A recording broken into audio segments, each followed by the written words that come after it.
Federal Reserve may have made big mistakes and global financial crisis may be coming soon. Jim Rickards said he's an American lawyer, investment banker, and a writer. This time, global financial disaster could be different and how that could change your life. I'm going to tell you how you could prepare at the end of the video. The first point I would make is that global recessions are rare. Recessions in individual countries or economic communities like the EU do happen with some frequency, but a global recession is different. It's usually the case that even when a large group is in recession, somebody else is expanding. China, the 1970s used to call the U.S. the locomotive. If Germany was in recession, somehow the U.S. could kind of power through, although the U.S. itself had 3 recessions between 1974 and 1982. But a world recession is rare.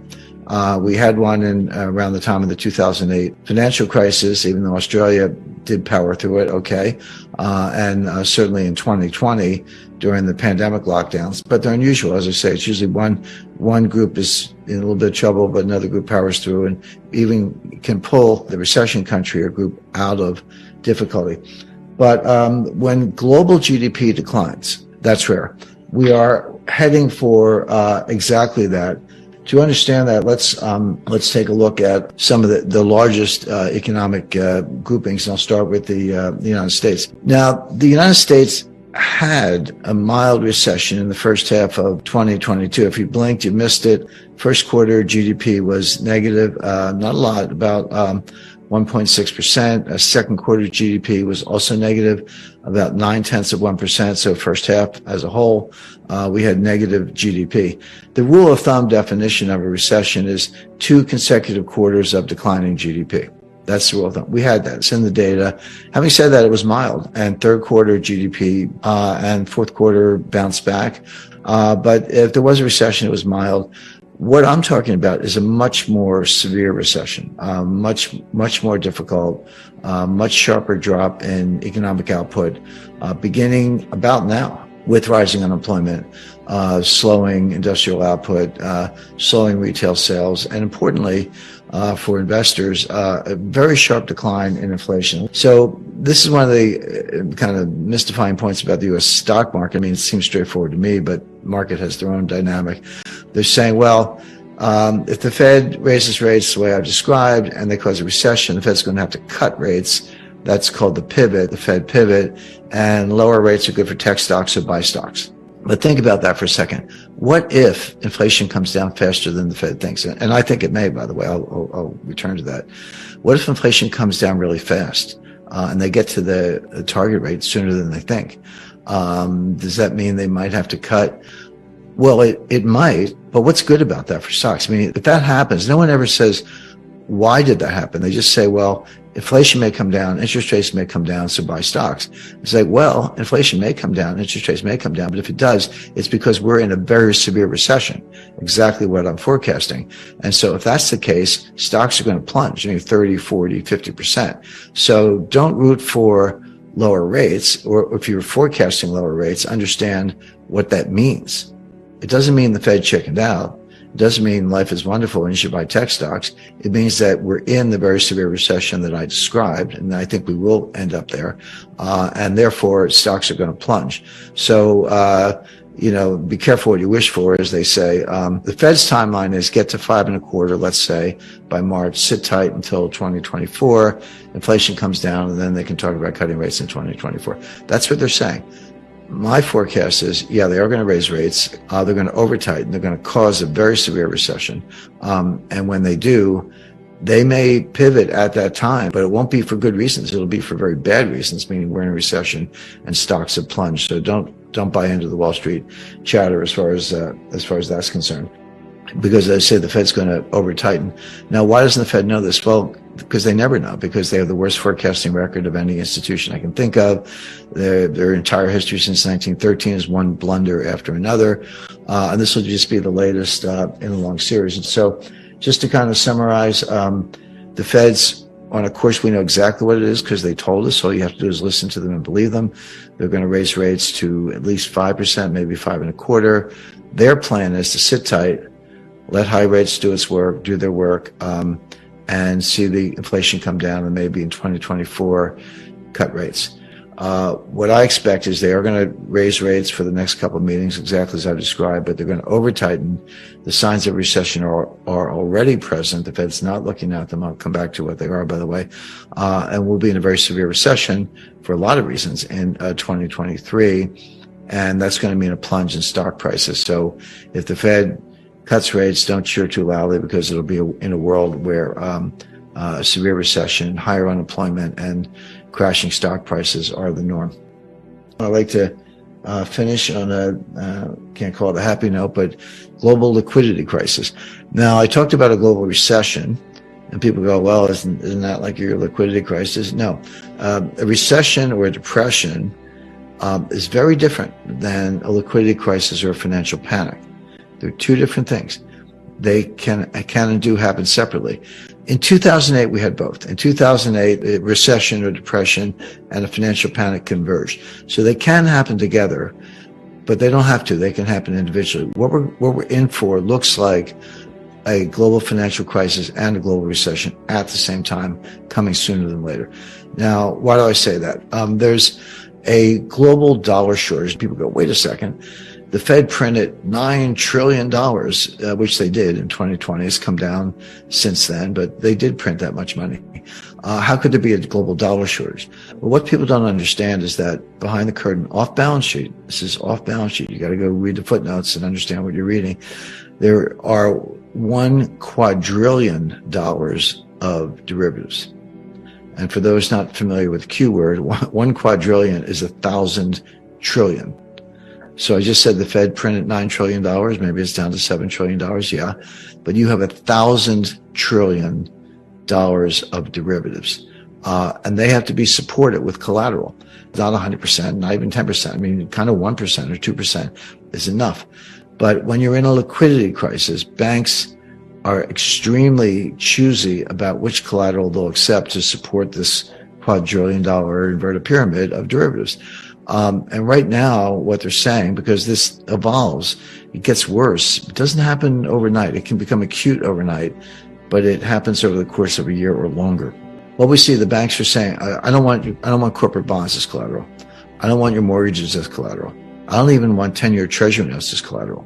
The only collateral I want are short-term U.S. Treasury bills.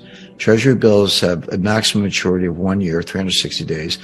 But there can be 4-week bills, 8-week bills, 6-month bills, etc. That's the best form of collateral. It's the most liquid, easily traded, low volatility, easy to repledge. It's by far the best form of collateral. That's all the banks want right now. But if you're a foreign bank, you need dollars to buy the dollar-based collateral. If you want treasury bills that are denominated in dollars, you need dollars to buy the bills. That's why the U.S. dollar is so strong. People go, wait a second. The U.S. has a multi-trillion-dollar annual budget deficit, a massive trade deficit, 132% debt to GDP ratio, $31 trillion in debt. You're going into recession. How can the dollar be so strong? The answer is everything I just said has nothing to do with the demand for dollars in international foreign exchange markets. What's driving the demand for dollars is the need to get dollars to buy dollar-denominated collateral, specifically treasury bills, to post as collateral to support the $1 quadrillion of derivatives. And that's going to persist until the system crashes, which it's in the process of doing. How could you prepare for a global financial crisis? Peter Lynch, one of the greatest investors of all time, he said far more money has been lost by investors preparing for corrections or trying to anticipate corrections than has been lost in corrections themselves. What he said is that don't worry about financial crisis or disasters. If you worry too much, you're gonna miss out all the gains that stock market's gonna give you. I'm gonna show you. Look at S&P 500. For the past 5 years, there was a global financial crisis. It dropped, but it came back, recovered all the loss in the financial crisis and more. Look at that. There was a bear market. Now it's going back up again. If you look at all time, the whole history, there were so many crises along the way, but it did not matter. It does not matter, and it will not matter. Look at that. Going down, you can DCA. dollar cost averaging. When the stock markets are going down, you invest regularly every week or every month. Then you're gonna average down when it went down. So when the stock market come back again, you're gonna make profits eventually over the long term. Just look at that. You're gonna miss out more money by being so afraid, by sitting on your cash. Look at all the gains that you could have missed out. So how can you invest in S&P 500? There are three main S&P 500 ETFs. One of them is Vanguard 500 Index Fund, VOO. If you look at 5-year return, 60.62% return for the past 5 years. There is another one, IVV, 60.38% return for the past 5 years. SPY, for the past 5 years, 60.64% return. So the returns are not so much different. So these three are the main S&P 500 ETF. This is not financial advice, but if you look at S&P 500, if you do your own due diligence, you're gonna see that S&P 500 tend to go up over time, over the long run. Do you have any questions? Comment down below. If you want to open a stock account, the link is gonna be down below. တနေ့ကိုတနိုင်နှစ်နိုင်ကိုဝါဒနာပါနဲ့အလုပ်လုပ်ပြီးတော့ကဘာပတ်ချင်ပါတယ်လားဆရာကို stock share မှာ join ကြည့်ပြီးတော့ကဘာပတ်ချင်ရဆိုရင် stock share တင်တန်းတက်ပြီးတော့အရင်းနှီးနဲ့ stock share လုပ်ငန်းလုပ်လို့ရပါတယ် channel အောင်မြင်နည်းအမျိုးမျိုးသိချင်ဆိုရင် YouTube playlist ဆိုတော့မှာ stock share နဲ့ option ကိုသုံးပြီးတော့ဘယ်လို channel လုပ်မလဲ Income ရဲ့ cryptocurrency ရဲ့တခြား channel အောင်မြင်နည်းအမျိုးမျိုးကိုကြည့်လို့ရမှာဖြစ်ပါတယ်တင်တဲ့စင်းသွင်းချင်ဆိုရင်ကြိုက်တဲ့ YouTube video အောက်တော့မှာ comment မှာလည်း link လေးရှိပါတယ် description အောက်မှာလည်း link လေးရှိပါတယ်အဲ့ဒီ link လေးကို click နှိပ်ပြီးတော့တင်တဲ့စင်းသွင်းလို့ရပါတယ်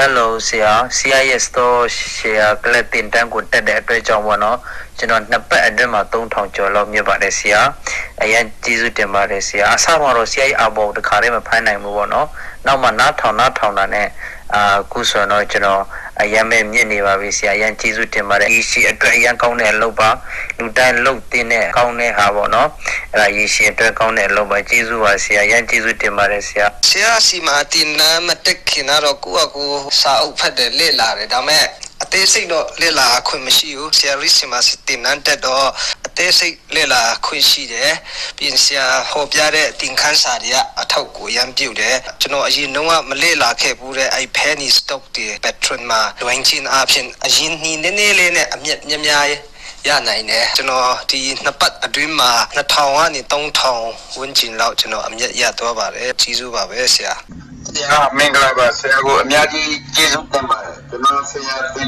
တဲ့ပြည်ရနဲ့တလားအတွင်းမှာ9500မြတ်ပါတယ်ဆရာရဲ့ဆရာကကျွန်တော်ရဲ့ဒုတိယဖျားတဆူလို့ပြောလို့ရပါတယ်ဆရာစကားနားထောင်ပြီးတော့လေမရောက်ဘဲနဲ့တင်တာလေအခုတော့အဲ့လိုမြတ်လေဆရာကြီးကျေးဇူးပဲဒီနယူးယောက်လိုက်လေနိုင်ငံပေါ်လာလို့ရှိရင်ကျွန်မစီဆက်သွယ်နေတော့ဆရာစားချင်တဲ့ဆက်မှာလိုက်ပို့မယ်နော်ဆရာကျွန်တော်ဆရာဗီဒီယိုတွေကိုတစ်နှစ်လောက်ရှိပြီကြည့်ကြတာကျွန်တော်လည်းစောင့်နေတာကြာပါပြီဆရာရဲ့မနေ့ကမှ stock membership ကို join ပြီးတော့ဆရာရဲ့ဒီနေ့ဆိုရင်ကျွန်တော်ဘဝမှာအများဆုံးရခဲ့တာပေါ့တရက်ထဲမှာပဲ3920ကျွန်တော်မြတ်ခဲ့ရဆရာကြီးကျေးဇူးပါပဲဆရာကြီးနောက်ဆုံးလည်းဆရာမမ stock membership တွေကျွန်တော်အများကြီးဝင်မယ်နော်ဆရာနော်ဆရာကိုကျေးဇူးအများကြီးတင်တယ်ဆရာ